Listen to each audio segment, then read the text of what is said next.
Rengas Dengklok merupakan salah satu peristiwa yang membekas di sepanjang sejarah Indonesia.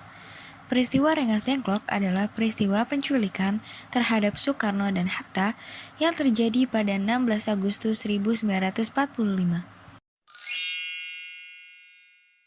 Peristiwa Rengas Dengklok menjadi peristiwa yang memiliki keterkaitan terhadap pengumuman proklamasi kemerdekaan Indonesia pada 17 Agustus 1945.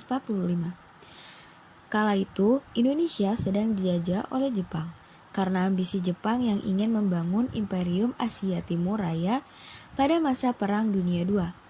Dari peristiwa tersebut, Jepang mengalami kekalahan yang ternyata memberikan dampak besar pada Indonesia. Sejak saat itu, ketegangan pun mulai muncul antara golongan tua dan golongan muda. Golongan tua dan golongan muda memiliki perbedaan pendapat terkait kapan waktu yang tepat untuk mengumumkan proklamasi kemerdekaan Republik Indonesia. Pemerintah Jepang yang dengan tegas melarang penduduk Indonesia untuk mendengarkan radio luar negeri yang menjadi salah satu penyebab terhambatnya pengumuman proklamasi. Namun, berkat kekuatan para pemuda Indonesia, terutama yang bekerja di kantor berita Jepang, berita menyerahnya Jepang tanpa syarat kesekutu pun sampai di Indonesia. Sultan Syahrir yang mendengar berita kekalahan Jepang melalui radio gelap pun lantas mendesak Soekarno-Hatta untuk segera melakukan proklamasi kemerdekaan Indonesia. Namun Soekarno-Hatta menginginkan agar proklamasi dilakukan melalui PPKI, Badan Buatan Jepang. Merasa tidak puas dengan jawaban tersebut, para golongan muda pun lantas menculik Soekarno-Hatta ke Rengas Dengklok untuk menjauhkan mereka dari pengaruh Jepang. Peristiwa penculikan Soekarno-Hatta ke Rengas Dengklok ini tidak terlepas dari para tokoh yang terlibat di dalamnya yang dibagi menjadi dua golongan, yaitu golongan tua dan golongan muda. Tokoh-tokoh yang sering disebut sebagai golongan tua adalah Soekarno dan Muhammad Hatta, para anggota dan pengurus BPUPKI dan PPKI. Lalu golongan muda terdiri dari Soekarni, Chairul Saleh, Yusuf Kunto, Dr. Muwardi, Sudanso Singgih, Bikana, Sayuti Melik, Sudiro, BM Diah, Johar Nur, Kusnandar, Subadio, Subianto, Margono, Adam Malik, dan terakhir Arman Syah. Pada tanggal 15 Agustus, golongan muda mengadakan rapat di Pegangsaan Timur, Jakarta, terkait kapan pengumuman proklamasi kemerdekaan Indonesia sebaiknya dilakukan.